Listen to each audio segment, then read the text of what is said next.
Est-ce que Hugues pourra nous dire quelques mots? Huguetta. Grand Prix Philippe Courtel 2024. Il nous vient directement de Brazzaville, spécialement pour retirer son prix ici. Merci Hugues. Huguetta. Merci. Ok. Bonjour à tous une fois de plus. Je viens du Congo-Brazzaville, mais je vis à Pointe-Noire, en bordure côtière. C'est la ville des grands poètes comme Tchikaya Tamsi, comme Jean-Baptiste Tati Loutard. Donc, c'est une ville qui nous inspire parce qu'il y a l'océan Atlantique. Nous sommes très proches de la grande forêt du Mayombe. Voilà, donc chez nous au Congo, je dirais que on est poète. Alors, mon activité littéraire est liée à une narration que j'ai publiée il y a 3 mois. Ça s'appelle l'Odyssée d'Ortioloko. Ça parle d'un écrivain africain qui se bat à publier son livre. Bon, c'est un jeune écrivain, il voulait faire une première publication, mais publier n'est pas chose facile. Il s'est saigné à blanc, il a remis ciel et terre, mais il n'en revenait pas. Alors, c'est vers la fin de l'histoire que le personnage principal a pu obtenir une publication grâce à un concours auquel il avait participé. Alors, quand je regarde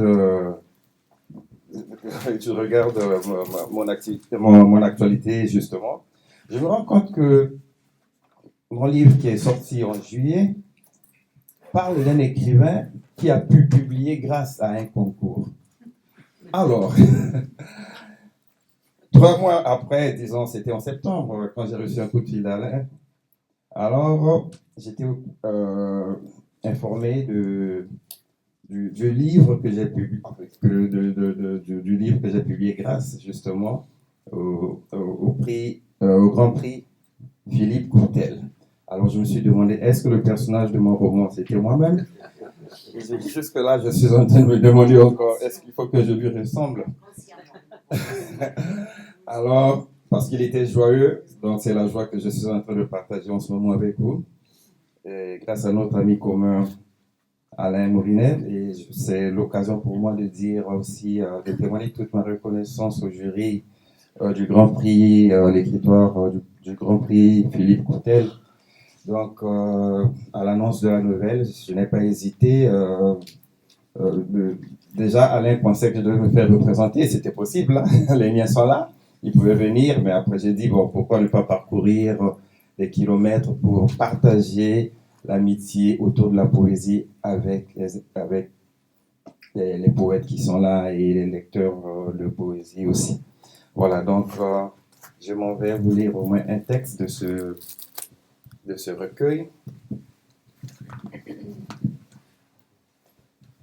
Alors, le deuxième rire des cendres. En tout cas, c'est un titre que j'ai aimé moi-même. Deuxième rire des cendres. Bon, je n'aime pas m'expliquer parce que parfois, je ne sais pas ce que ça veut dire. C'est ça le poète. Hein? Il n'est pas obligé de savoir ce qu'il écrit, de ce qu'il dit, sinon il risquera de condamner tout le monde à comprendre son texte comme il veut. Voilà, donc il faudrait que tout le monde se sente libre. Vous savez, nous sommes un pays où enfin, le fleuve Congo passe par nous, comme on dit déjà fleuve Congo. C'est pourquoi j'ai toujours pensé que le poème, c'est comme un fleuve où tout pêcheur peut pêcher son poisson selon sa technique.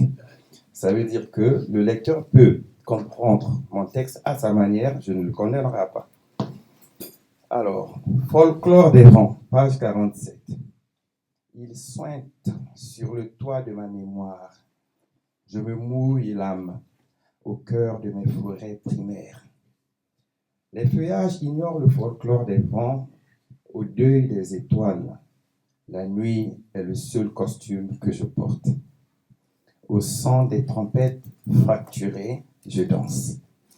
Dans un château d'argile pétri avec de la sueur des ancêtres, je réconcilie les cordes de ma cithare. Je vais lire un deuxième texte, c'est à la page 36. Ça s'intitule « Au royaume des yeux ». Il y a une ceinture autour des hanches de mon terrier. Forêts et fleuves devenus des signes de ponctuation gardent mes savanes ébriefées pour un texte que je n'ai jamais cessé de peaufiner. Le feu de bois allumé dans la case m'offre toujours le spectacle des cerfs-volants. Le tam-tam des respirations des patriarches reste audible dans la nuit des cimetières. J'épelle l'orthographe de mes royaumes dans mon sac en bandoulière. Je charge les brochures de mes ethnies mal agrafées. Je suis le filleul du soleil d'Afrique qui luit pour l'unité des graines de sable. Je vous remercie.